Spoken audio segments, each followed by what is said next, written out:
오늘 말씀은 요한일서 4장 13절에서부터 21절까지 말씀입니다. 우리 함께 읽겠습니다. 그의 성령을 우리에게 주심으로 우리가 그 안에 거하고 그가 우리 안에 거하시는 줄을 아느니라. 아버지가 아들을 세상의 구주로 보내신 것을 우리가 보았고 또 증거하노니 누구든지 예수를 하나님의 아들이라 시인하면 하나님이 저 안에 거하시고 저도 하나님 안에 거하시느니라. 하나님이 우리를 사랑하시는 사랑을 우리가 알고 믿었노니 하나님은 사랑이시라. 사랑 안에 거하는 자는 하나님 안에 거하고 하나님도 그 안에 거하시느니라. 이로써 사랑이 우리에게 온전히 이룬 것은 우리로 심판날의 담대함을 가지게 하려는 것이니 주의 어떠하심과 같이 우리도 세상에서 그러하니라. 사랑 안에 두려움이 없고 온전한 사랑이 두려움을 내어 쫓나니 두려움에는 형벌이 있음이라. 두려워하는 자는 사랑 안에서 온전히 이루지 못하였느니라. 우리가 사랑함은 그가 먼저 우리를 사랑하셨음이라. 누구든지 하나님을 사랑하노라 하고 그 형제를 미워하면 이는 거짓말하는 자니 보는 바 그 형제를 사랑치 아니하는 자가 보지 못하는 바 하나님을 사랑할 수 없느니라. 우리가 이 계명을 주께 받았나니 하나님을 사랑하는 자는 또한 그 형제를 사랑할지니라. 아멘. 네, 우리가 계속해서 우리 어제 말씀과 이어서 이제 그 하나님의 사랑에 대한 어떤 면으로 이야기하면 가장 방대하고 그 다음에 그 근본적인 그런 것에 대해서 말씀한 곳이 바로 요한서신서다, 요한일서다라고 이렇게 말씀했습니다. 하나님의 사랑이 뭐냐? 예, 구체적으로 사랑, 예, 누가 말했나? 예, 남궁옥분이 아니고요. 예, 하나님의 사랑이 뭐냐라고 이렇게 얘기했을 때 정말 사랑은 언제나 오래 참고라고 하는 고린도전서 13장의 말씀도 있지만 그렇지만 하나님의 사랑에 대해서 가장 정확하게 이야기한 것이 그리고 가장 그 근본적으로 이야기한 것이 요한서신의 말씀이다라고 이렇게 이야기했습니다. 원래 사랑은 누구 것이었다고요? 하나님의 것이었다라고 이렇게 어제 말씀드렸죠. 근데 오늘 말씀을 보니까 뭐라고 얘기하시냐면 원래 사랑은 하나님의 것이었다라고 하는 것보다 훨씬 더 발전된 말씀을 해주세요. 무슨 말씀이죠? 하나님은 사랑이시다. 이렇게 얘기를 하시는 거예요. 예. 하나님은 사랑이시다. 하나님은 사랑이시다. 예. 하나님의 그 근본, 예. 하나님의 그 본질이 무엇이냐? 하나님이 가지고 계신 그 속성이 무엇이냐? 하나님은 사랑이시다라고 이렇게 말씀해 주시는 것이에요. 하나님은 사랑이시다. 근데 그 사랑을 어떻게 나타내셨느냐? 우리 인간에게 어떻게 나타나셨느냐? 그렇죠. 예. 어떻게 나타나셨죠? 아들을 보내심으로 나타나셨죠.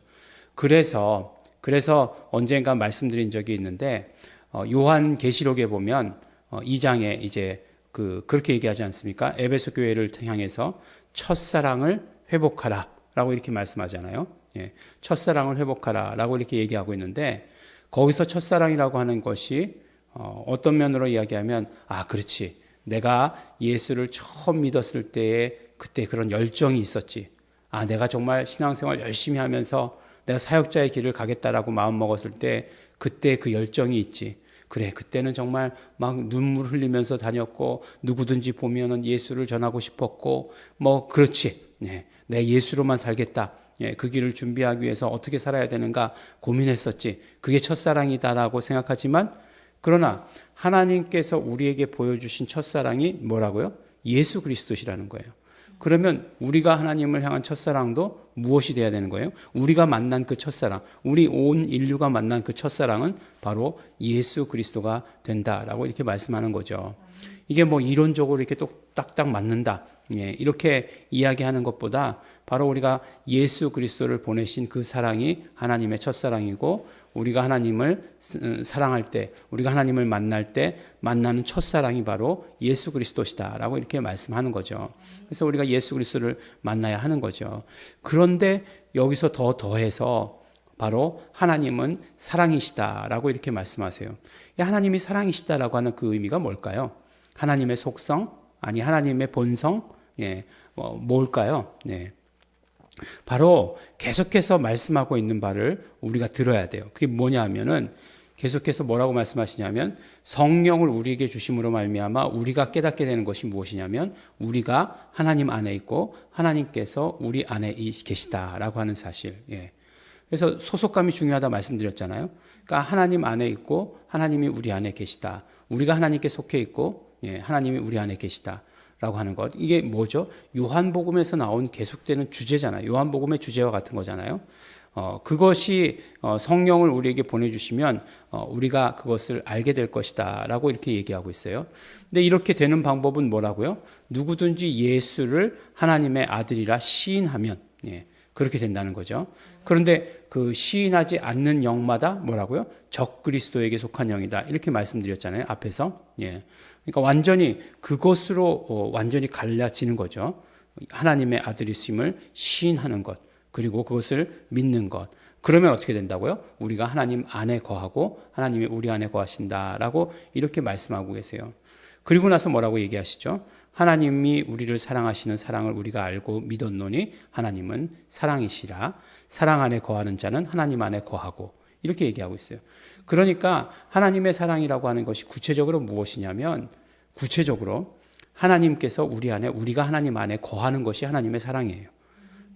그것을 이루게 하시고 그것을 허락하시고 그 모든 과정을 누가 이루셨어요? 하나님께서 다 이루신 거잖아요. 하나님께서 독생자를 보내주셔서 그렇게 하도록 하셨잖아요. 그러니까 결국은 하나님께서 독생자를 보내주시고 그 독생자가 피 흘리시고 우리의 모든 죄의 값을 치러주시고 그래서 우리가 용서받음으로 말미암아 하나님의 자녀가 되는 권세를 얻게 하시고 하나님의 자녀가 되는 권세라고 하는 것은 결국 하나님 안에 거하는 것을 말씀하는 것임을 우리 오늘 말씀을 통해서 알 수 있게 되는 거죠. 그래서 하나님의 사랑, 하나님은 사랑이시다라고 할 때 뭐 애매하게 그냥 추상적으로 이해할 것이 아니라 우리가 하나님 안에 속하게 된 것 그리고 그 하나님께서 우리 안에 계시는 것 그것이 하나님의 사랑이시다라고 하는 것으로 아주 명확해져야 합니다. 하나님의 사랑, 하나님의 사랑 막연한 거 아니에요. 내가 뭐 그냥 가만히 있었더니 막 그냥 하나님께서 나를 위로하시는 느낌이 막 들었어. 하나님은 사랑이시다. 물론 그런 감정적인 것들, 그런 어떤 감각적인 것들도 오죠. 왜냐하면 온전함이라고 하는 것은 모든 것이 다 동원되는 거잖아요. 그렇기 때문에 그런 모든 어떤 원론적인 것들이 임했을 때 그 다음에 부수적인 것들이 오는 것은 너무나 당연하죠. 그런데 부수적인 것 어느 한 가지 그런 어떤 부스러기만 붙들고서 그 몸통을 놓쳐버린다라고 생각하면 그건 아닌 거잖아요. 근데 정말 하나님은 사랑이시다라고 하는 이 선포가 있을 때에 그 선포의 의미가 무엇이냐? 우리가 하나님 안에 거할 수 있게 되었다. 하나님이 우리 안에 거하신다라고 하는 이 사실이라고 하는 사실을 우리는 사실이라고 하는 사실을 잊으시면 안 된다라고 하는 거죠. 굉장히 중요한 내용입니다. 그래서 이게 뭐야? 아니 이것처럼 너무 지금 목사님 얘기하시는 거 너무 건조하잖아요. 사랑이라고 얘기하는 게 그런 거예요. 목사님 사랑을 못 해보셨구나 라고 말하고 싶으시겠지만 그렇지만 우리가 하나님 안에 거할 수 있게 되었다라고 하는 것 그 모든 것들을 하나님께서 행하셨다라고 하는 것 이게 얼마나 큰 사랑인가 하는 거예요.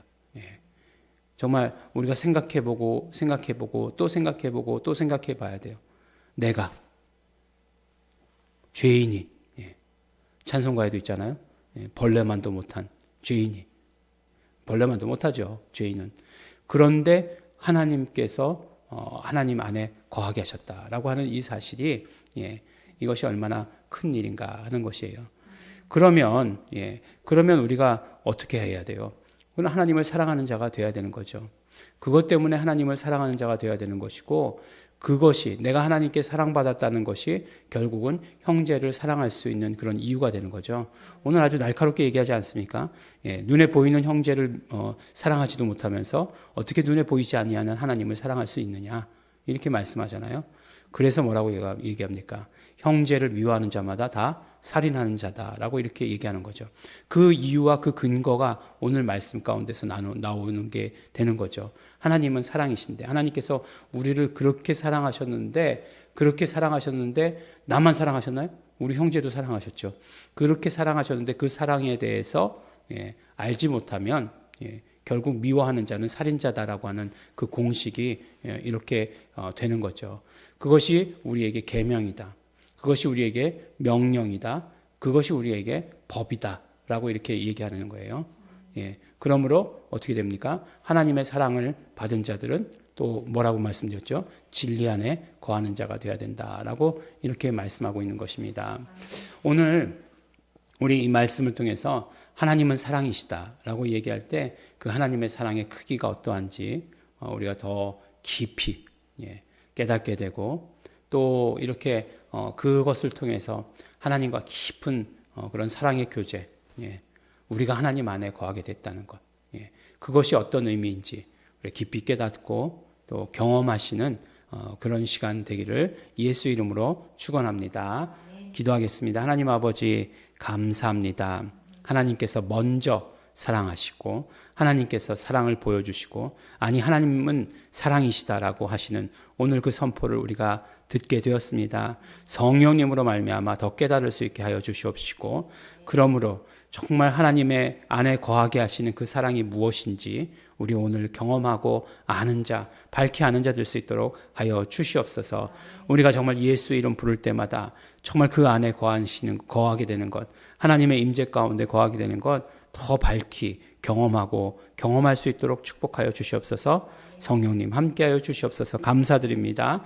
예수님 이름으로 기도드렸습니다. 아멘. 그러므로 이 시간 기도하실 때에 성령님으로 알게 하여 주신 이 모든 것들 더 깨닫기 원합니다. 우리가 하나님 안에 거하는 것 성령 충만으로 더욱더 알고 깨닫게 하여 주시옵소서. 우리의 삶을 살아가는 이 순간 계속해서 그것을 알게 하여 주시옵시고 하나님의 사랑이 무엇인지 오늘 구체적으로 경험하도록 성령님 역사하여 주시옵소서. 우리 다 같이 통성으로 기도하시겠습니다.